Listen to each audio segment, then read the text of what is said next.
বন্ধুরা আসসালামু আলাইকুম। আমি এখন যার সাথে কথা বলবো তাকে আপনারা ফেসবুকে সামাজিক যোগাযোগ মাধ্যমে সবাই চিনে থাকেন। তিনি হচ্ছেন তানভীর অপু ভাই, যিনি একাধারে 7টি মহাদেশ ভ্রমণ করেছেন এবং 92টি দেশে তার পদচারণা হয়েছে এবং তিনি ছুঁয়েছেন 941টি শহরের মাটি। তানভীর অপু ভাই কেমন আছেন? আসসালামু আলাইকুম। আসসালামু আলাইকুম, সবাইকে শুভেচ্ছা। আমি তো খুব ভালো আছি। তানভীর অপু ভাই কিন্তু এইমাত্রই ফিনল্যান্ড থেকে আসলেন আজকেই। জি। তো ফিনল্যান্ড হচ্ছে বিশ্বের অন্যতম শান্তিপ্রিয় দেশ, এক নম্বর। কয়েক বছর যাবত আমরা সুখী দেখছি দেশ। সুখী দেশ, বিশ্বের সবচেয়ে সুখী দেশ। সুখী দেশ। সুখী দেশের একজন সুখী প্রবাসী বাংলাদেশী এবং ভ্রমণকারীর সাথে আমরা আছি। ওনার আরেকটা পরিচয় হচ্ছে ওনার ভাইও কিন্তু হ্যাঁ, আমার ভাই অনু ভাই। হ্যাঁ, তারেক অনু। তারেক অনু ভাই, উনিও ভ্রমণ প্রিয় মানুষ আমরা দুই ভাই একসাথে এই 7 মহাদেশ ভ্রমণ করেছি এবং আপনাদের লাস্ট মনে হয় অ্যান্টার্কটিকা ছিল। আমাদের তো ভ্রমণ নিয়ে বাংলাদেশের মানুষদের যদি উদ্বুদ্ধ করতে কিছু বলেন। আসলে ভ্রমণ এমন একটি বিষয়, এটি প্রত্যেকটা মানুষের, আমরা যেমন পোশাক পরি, খাওয়া দাওয়া করি, তারপর হচ্ছে যে হেয়ার স্টাইল করি, সব কিছু যেমন করি, ভ্রমণও আমাদের শরীরের একটা, মনের একটা অংশ। কারণ ভ্রমণ যদি আপনি না করেন, আপনার জীবনটা, আপনার এই মনটা প্রফুল্ল থাকবে না। আপনাকে এমন না যে আপনাকে পৃথিবীর অন্য কোনো দেশে যেতে হবে। আপনি আপনার বাড়ির আশেপাশে ভ্রমণ করেন, আপনার পাশের যে জেলাটাতে সেখানে ভ্রমণ করেন, পাহাড় দেখেন, নদী দেখেন, সমুদ্র দেখেন, কিংবা ঐতিহাসিক কোনো স্থাপনা দেখেন, কিংবা বন দেখেন, কিছু আপনাকে দেখতে হবে। আপনি যদি ঢাকার মানুষ যারা, তারা যদি আজকে রাজশাহী যায়, তাহলে ডিফারেন্ট কালচার, ডিফারেন্ট আমাদের খাবার। আবার যদি খুলনাতে যায়, ডিফারেন্ট খাবার। তো নিজের দেশটা অবশ্যই ভ্রমণ করতে হবে, কারণ ভ্রমণ যদি না করেন তাহলে আপনার কাছে মনে হবে যে আপনার এই শহরটাই সেরা, অথবা আপনি যেটা করছেন এটাই সবচেয়ে ভালো। কিন্তু আপনার সাথে যে আরও ভালো পৃথিবীর কিংবা আপনার অন্য শহরের মানুষরা জীবনযাপন করছে, এটা দেখার জন্য হলেও ভ্রমণ করতে হবে। পৃথিবীর 80% মানুষ ভ্রমণ করে। আচ্ছা, আরেকটা জিনিস জানতে চাইবো, আপনাকে একটু ইন্টারাপ্ট করলাম। সেটা হচ্ছে আপনি তো ভ্রমণ করেছেন অনেক দেশে এবং অনেক জায়গায় গিয়েছেন। অনেক, তো ভ্রমণের আগে এবং ভ্রমণের পরে আপনি নিজের ভিতরে কি পরিবর্তন দেখতে পান? ভ্রমণে আসলে আমি পৃথিবীর 941টা শহর যেটা বললেন, আমি ভ্রমণ করি 19 বছর ধরে। এখনো প্রতিনিয়ত আমি শিখি। আমার কাছে ভালো লাগে যে মানুষ এই যে হর্ন দেয় না, সারা পৃথিবীতে কোথাও কিন্তু হর্ন দেয় না, কিন্তু আমাদের দেশে হর্ন দিচ্ছে। এই যে হর্ন দেওয়াতে যে কী পরিমাণ ডিফিকাল্টনেস তৈরি হচ্ছে, এটা কিন্তু একটা ইম্পর্টেন্ট বিষয়। যেমন আবার আপনি গায়ের মধ্যে আপনি সেন্ট দিয়ে যাচ্ছেন, একটা অফিসে যাচ্ছেন কিংবা যেখানে যাচ্ছেন, এই যে একটা সুন্দর একটা গন্ধ বের হওয়া, একটা মানুষের গা দিয়ে ঘামের গন্ধ বেরোচ্ছে, যেটা আমাদের দেশে খুবই ইজিতে বের হয়, কিন্তু বাইরে আমি কখনো পাই না। এই যে যে জিনিসগুলো, কিংবা রাস্তা পরিষ্কার করা, রাস্তাতে আপনি হাঁটছেন, ঘন্টার পর ঘন্টা আপনি হাঁটছেন, একটা সিগারেটের মোথাও নেই, অথচ সেই স্কোয়ারে হয়তো হাজার হাজার লোক আছে। যেমন লন্ডনে বলেন, জার্মানিতে বলেন, গত কদিন আগে আমি এস্তোনিয়াতে গেলাম। অথচ বাংলাদেশে আপনি 1 মিনিট হাঁটবেন, 5টা আপনি সিগারেটের মোথা পাবেন, তারপর হচ্ছে কোনো কাগজ পাবেন অথবা কার্টুন পাবেন, এই জিনিসগুলো আর কি। তো এগুলো আমি ভ্রমণের প্রতিটা মুহূর্তে শিখি। আর আরেকটা কথা যে ভ্রমণ করলে শুধু হবে না, আপনি একটা জায়গায় যাচ্ছেন, আপনি হোটেলে বসলেন কিংবা রেস্টুরেন্টে ভালো খাবার খেলেন, চলে আসলেন না। আপনাকে সাধারণ মানুষের ভিতরে দেখতে হবে, যেতে হবে, আপনাকে হাঁটতে হবে, ওই কালচারকে ফলো করতে হবে, এবং ভালো যে জিনিসগুলো সেটা আপনার মধ্যে নিয়ে আসতে হবে। নিয়ে এসে আপনার বাড়িতে অথবা আপনার জীবনে অথবা আপনার অফিসে ঠিক সেইভাবে আপনি চেষ্টা করবেন যে কীভাবে অফিসটা সুন্দর রাখা যায়, কীভাবে জীবনটা সুন্দর রাখা যায়, কীভাবে জীবনটাকে ফ্রাস্ট্রেশনের কাছ থেকে দূরে রাখা যায়, কীভাবে ভ্রমণ করলে পরে আমার কী কী পরিবর্তন আসছে, যাই কী চমৎকার হর্ন দিচ্ছে না, এই কী চমৎকার রাস্তাটা কত ক্লিন, কেন আমি আমার নিজের বাড়িটা ক্লিন করতে পারি না। এই জন্য আমরা যেটা কী করি যে সবসময় দেশ জাতি নিয়ে চিন্তা করি, কিন্তু আমি চিন্তা করি আমার নিজেকে নিয়ে, আমি চিন্তা করি আমার ঘরটাকে নিয়ে, আমি চিন্তা করি আমার অফিসটাকে নিয়ে, আমি চিন্তা করি আমার বন্ধুদেরকে নিয়ে। কারণ জাতি কিংবা দেশ একদিনে চেঞ্জ হয় না। জি, এটা শত শত বছর ধরে এটাকে চেঞ্জ করতে হবে। সেটা আসে কিন্তু শিক্ষার মাধ্যম দিয়ে, একদম স্কুল লেভেল থেকে। জি। এটা যেমন আমি আপনাকে চেঞ্জ করতে পারবো না, আমি আমার বাচ্চাটাকে চেঞ্জ করতে পারবো। আমি আপনার যে ছোট বাচ্চাটা, যার বয়স 3-4 কিংবা যে পৃথিবীতে আসছে, তাকে চেঞ্জ করতে পারবো কি দিয়ে? শিক্ষার মাধ্যম দিয়ে। কিন্তু আপনাকে চেঞ্জ করতে পারবো না, বিকজ আপনি অলরেডি জেনে গেছেন, আপনার ব্রেনে কিন্তু ওই জিনিসটা রয়ে গেছে। আপনি এখন সিগারেটকে ফাট করে বাইরে ফেলে দিতে পারেন, কিংবা একটা একটা পানি খেয়ে মগটা ফেলে দিতে পারেন, বোতলটা ফেলে দিতে পারেন, কিন্তু বাচ্চাকে যদি আমরা স্কুল লেভেল থেকে শেখাই, বাচ্চা কিন্তু এটা শিখবে না। স্কুল লেভেলে তো আমাদের কোনো বই টই নাই ভ্রমণ বিষয়ে, এবং এই জন্য নিয়ে কোনো লেখাও খুব একটা দেখা যায় না। এটা আসলে দুঃখজনক যে আমাদের বাড়ির পাশে কলকাতাতে যে লোকটা সবচাইতে গরিব এবং যে লোকটা মানে অফিসের পিয়ন, সেও কিন্তু একটা অন্য শহরে যায়। কলকাতার বাইরে হলেও যাবে, পুরীতে যাবে, দীঘাতে যাবে, সেটা শিলিগুড়ি যাবে, শিলিগুড়ি যাবে, দার্জিলিং যাবে, দিল্লি যাবে, সেটা ধর্মীয় কারণে হোক, নিজের জন্য হোক। আপনি যদি ওখানে একটা লোক, আমরা অনেকে বলি যে ওরা মাছ পিস করে কিনে খায় অথবা মিষ্টি দুটা করে কিনে খায়, কিন্তু তারা কিনে খায় কিন্তু তারা জীবনটাকে উপভোগ করে। তারা ভ্রমণ শুধু করে না, তারা পরিষ্কার পরিচ্ছন্ন হয়, তাদের আচার আচরণে তারা আমাদের মতো অত ক্রেজি না। আমার কিন্তু এই জিনিসটা ভালো লাগে যে আমাদের পাশেরই শহর, ওদের কিন্তু ট্রাফিক পুলিশও দেখি না রাস্তায়। হ্যাঁ তাই না, একদম পাশের শহর, তারা যদি করতে পারে আমরা কেন নয়? পাশের দেশ নেপাল দেখেন, নেপালে সারা পৃথিবী থেকে লক্ষ লক্ষ টুরিস্ট আসছে। মালদ্বীপ আমাদের যদি পাশে, আমরা 7টা সার্কভুক্ত দেশের মধ্যে, তো তারা শ্রীলঙ্কা জয় জয়কার, তারা ভ্রমণে জয় জয়কার, কিন্তু আমাদের দেশে কিন্তু শ্রীলঙ্কা কিন্তু অর্থনৈতিকভাবে তারা ক্ষতিগ্রস্ত হওয়ার পরে 1 বছরের ভ্রমণ দিয়ে ঘুরে গেছে। আমরা পাচ্ছি না কেন? কারণ আমাদের এই জায়গাতে আমরা এখনো অনেক দুর্বল হয়েছে। কিন্তু হ্যাঁ, শুরু হয়েছে, আশাবাদী আমি সবসময় পজিটিভ মানুষ, আগের চেয়ে অনেক ভালো হয়েছে। কিন্তু ভ্রমণটা বাংলা নিজের জন্য করতে হবে। আপনার মেন্টালি মানসিক যে প্রশান্তি, মানসিক প্রশান্তি না থাকলে আপনার প্রেশার হবে, প্রেশারের সাথে সাথে আপনার হাজারো রোগ দেখা দেবে। সো এই মানসিক প্রশান্তির জন্য, একঘেয়েমি জীবন থেকে বের হওয়ার জন্য বাড়ির পাশে হলেও যে নদীটা, আমাদের তো নদী আছে, আমরা তো খুব লাকি একটা কান্ট্রি যে আমাদের এখানে কয়েকশো নদীর শাখা প্রশাখা আছে। আচ্ছা আচ্ছা, এটা একটা বিশাল ব্যাপার। আমাদের বিল আছে, হাওর আছে, সমুদ্র আছে, বন আছে, কিছু না হলেও ঐতিহাসিক স্থাপনা আছে। যদি আমরা একটা পুরনো মসজিদেও যাই, পুরনো মন্দিরেও যাই, তাও কিন্তু ভালো লাগবে। এই জিনিসটা আমাদের মাথায় আনতে হবে। রাষ্ট্র যা পারে যা কিছু করুক, কিন্তু নিজের জন্য হলেও আপনার ভ্রমণটা করা উচিত। যারাই ভ্রমণ করে পৃথিবীতে, তারা একটু ডিফারেন্ট মানুষ হয়। এবং যে বাবা মারা আজকে বাচ্চাকে একটু টাকা হলে নিয়ে যাচ্ছে হিমালয় দেখতে, নেপালে, মালয়েশিয়া নিয়ে যাচ্ছে, অথবা শ্রীলঙ্কা নিয়ে যাচ্ছে, তারা যে কি পরিমাণ লাকি, এটা তারা যখন বয়স হবে তখন তারা বুঝতে পারবে যে বাচ্চাগুলো ওই নর্মাল সবাইকে কমপ্লেন করে বাচ্চারা কথা বলে না। বাচ্চারা কেন কথা বলবে না? কারণ বাচ্চাকে তো আমরা সময় দেন না। ভ্রমণে গেলে কি হয়, বাচ্চাদেরকে আপনি সময় দিচ্ছেন, কথা বলছেন, তখন বাচ্চার সাথে একটা প্যারেন্টসদের একটা চমৎকার একটা সম্পর্ক হচ্ছে, এবং বাচ্চারাও চিন্তা করছে যে আমার বাবা আমাকে অমুক জায়গায় নিয়ে গেছে, তমুক জায়গায় নিয়ে গেছে, মেমোরি থেকে যাচ্ছে, মেমোরিতে। সে তো দেখতেছে অন্য একটা দেশে যে কিভাবে ওই দেশটা সুন্দর, আমার দেশটা কেন হচ্ছে না। বাচ্চাদের ব্রেন তো একদম কাদার মতো, যা দিবেন সেটাই লিখবে। তো এই জিনিসটা আমার কাছে রিকোয়েস্ট থাকবে। আচ্ছা, আপনাকে আমি আর একটি প্রশ্ন করব, সেটা হচ্ছে আপনার বাংলাদেশের ভ্রমণ নিয়ে কি বলবেন? যে বাংলাদেশে কতটুকু প্রসপেক্ট আছে বা সিকিউরিটি কেমন? কক্সবাজার যেমন এত বড় সমুদ্র সৈকত, কিন্তু ওখানে কিন্তু ফরেনার খুব কম আসে। বাংলাদেশে মানে ভ্রমণের জায়গা ছোট্ট দেশ হিসাবে অনেক ডাইভার্স। যেমন টাঙ্গাও হাওর, এটা আমাদের একটা বিশাল বড় অ্যাসেট।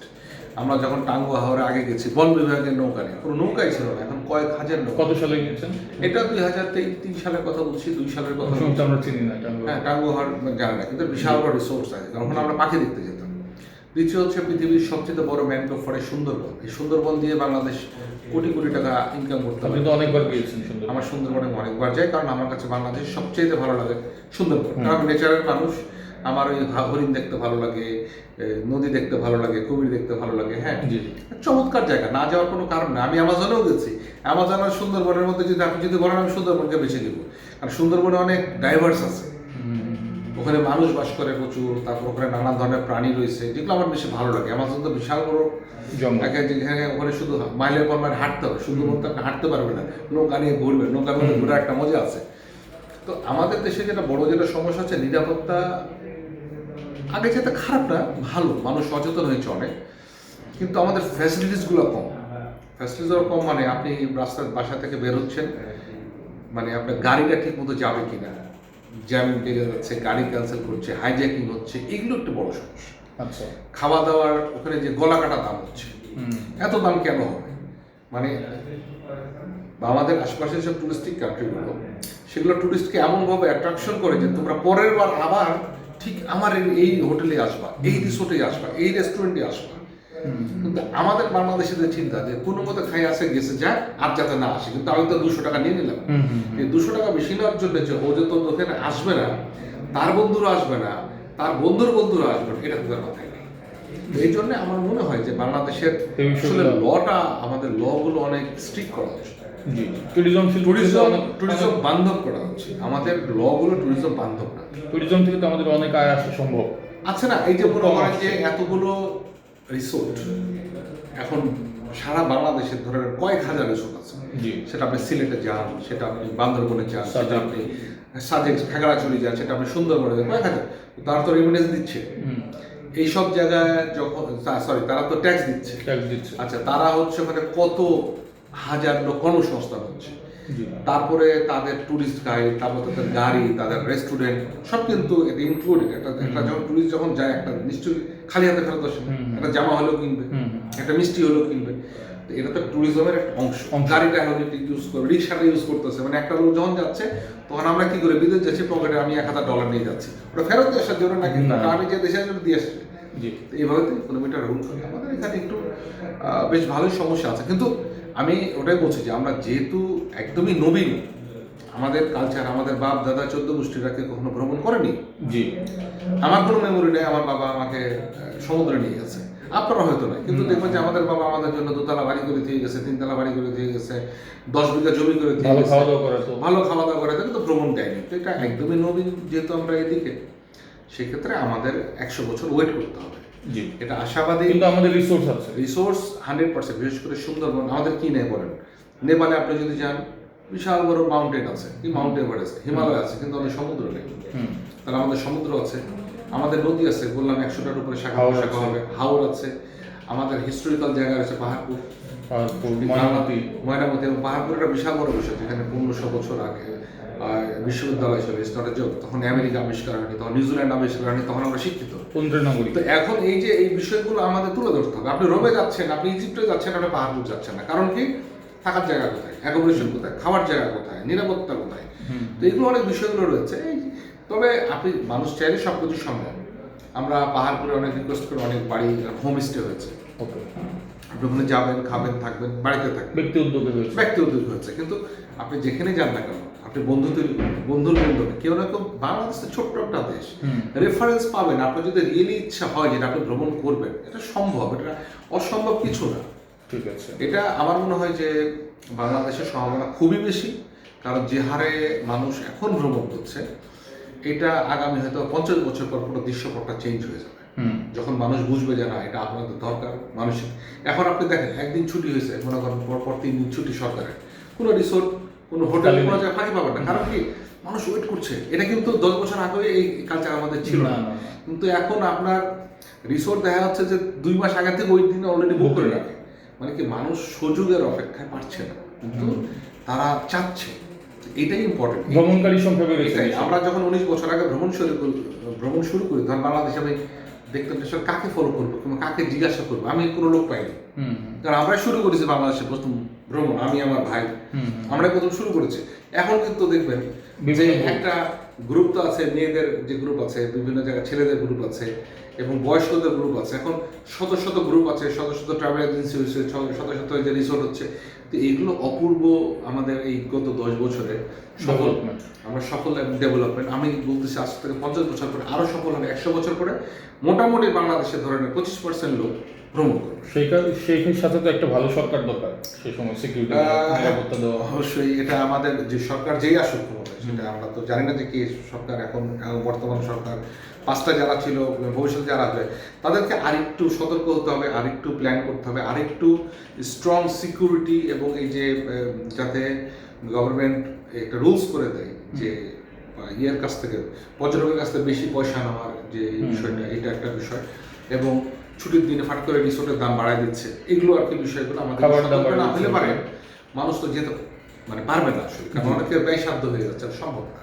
জি, আমরা শেষ করবো আজকে। আপনার কাছ থেকে অল্প একটু জানতে যাবো লাস্টে, যে আপনার কোন কোন শহর হচ্ছে সবচেয়ে ভালো লেগেছে, কোন কোন জায়গায়, কোন দেশের কোন অংশ, এবং কোন কোন জায়গায় এখনো যাওয়া হয়নি? আমার পৃথিবীর সবচেয়ে ভালো লেগেছে নেচারের দিক দিয়ে নরওয়ের হ্যামারফেস্ট, আমার খুবই প্রিয় একটা শহর। আর এরকম অসংখ্য শহর রয়েছে। আপনারা যদি বলেন যে হিস্টোরিকের দিক দিয়ে, যেমন সবচেয়ে ভালো লেগেছে রোম এবং ভ্যানিস এবং কায়রো। বাট রোমে আমি 2বার গেছি, তবে ভ্যানিস আমি 3-4বার গেলাম এখন পর্যন্ত, বারবার যেতে ইচ্ছা করে। লন্ডন যেমন খুবই ভালো লাগে মিউজিয়ামের জন্য, যেখানে মিউজিয়াম ফ্রি, বারবার যেতে ইচ্ছা করে। আর যদি বলেন যে থাকার জন্য কোন দেশ, অবশ্যই ফিনল্যান্ড। আমি যেহেতু ফিনল্যান্ডে 19 বছর ধরে থাকি, তবে ইদানিং আমার আর্জেন্টিনার প্রতি একটু ভালোবাসা ইয়ে আসছে, খুবই সুন্দর চমৎকার কান্ট্রি। তবে কিউবা পৃথিবীর সবচেয়ে সুখী দেশ বলে ফিনল্যান্ডকে, কিন্তু মানুষ তো সুখের বিষয়টা সংজ্ঞাটা আলাদা।